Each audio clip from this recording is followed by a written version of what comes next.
welcome again to the WU Executive Academy video podcast. I'm Runtusatham.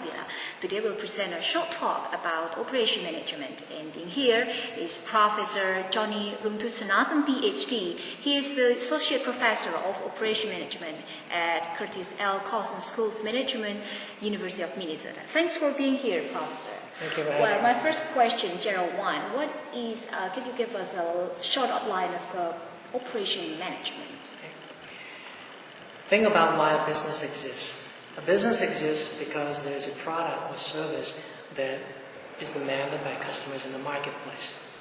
Operations management is concerned with managing all the decisions that lead to the creation and delivery of that product and service. So in operations management, we ask questions such as, what is the type of process we want to use? How good is that process when we create or deliver a product or service?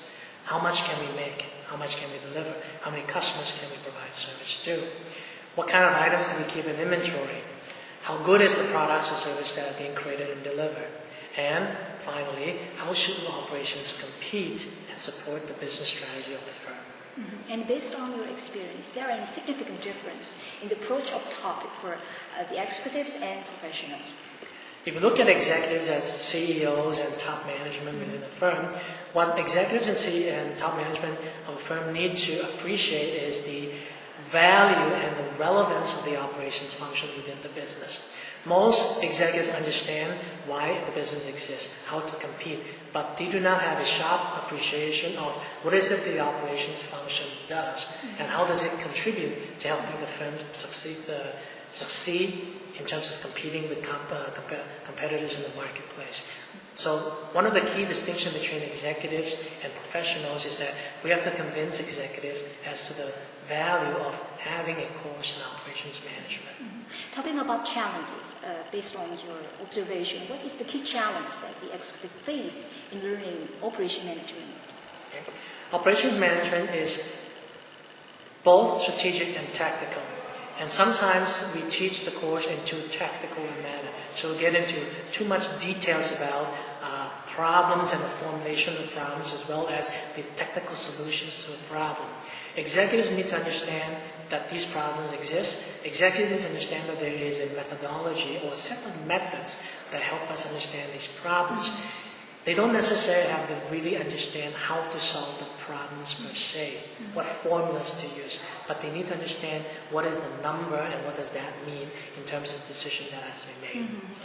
Talking about teaching method, I've just noticed earlier in the classroom that you did a lot of games, and I saw also many interesting items in your box. What do you do with that, and is that one of your way to present your classroom full of enjoyment or else? For many executives, who have never had any exposure to the operations function, it's hard for them to visualize what happens inside the operations environment. And the best way I can actually help them understand and appreciate it is actually make them play games that simulate the operations environment. So my toolbox has materials for many games, 3 of which we play here. One is called the Thera-A medical device game. It is a simulation where the students have to try and design a job shop versus a line flow system. The other game is the hand puppet game, where we look at an unbalanced line assembly process, and the students have to try and understand how to improve it. And the third game is a game called the beer game, which is actually invented and made famous by a professor at MIT. The beer game is a simulation of supply chain dynamics to help students understand why some firms hoard inventory, whereas other firms don't have enough inventory within the supply network. Mm-hmm. Including the hand puppet show, the hand puppet games that you've just carried out. What is the goal of this unit group activity? The hand puppet game is a simulation of a line flow system where the line flow is unbalanced, which means that work is not being done in terms of equal times from one station to another. And because the work is not evenly performed, we have situations where one station may become a bottleneck, slows down the process, and part of the simulation is to help students understand what is a bottleneck. What does it mean when we say that a task is a bottleneck or a resource is a bottleneck? How does the bottleneck affect the ability of the system to react, to respond, to be quick? And what is the relationship between the bottleneck time and the cycle time, as well as how does it affect other time dimensions like throughput time and quality?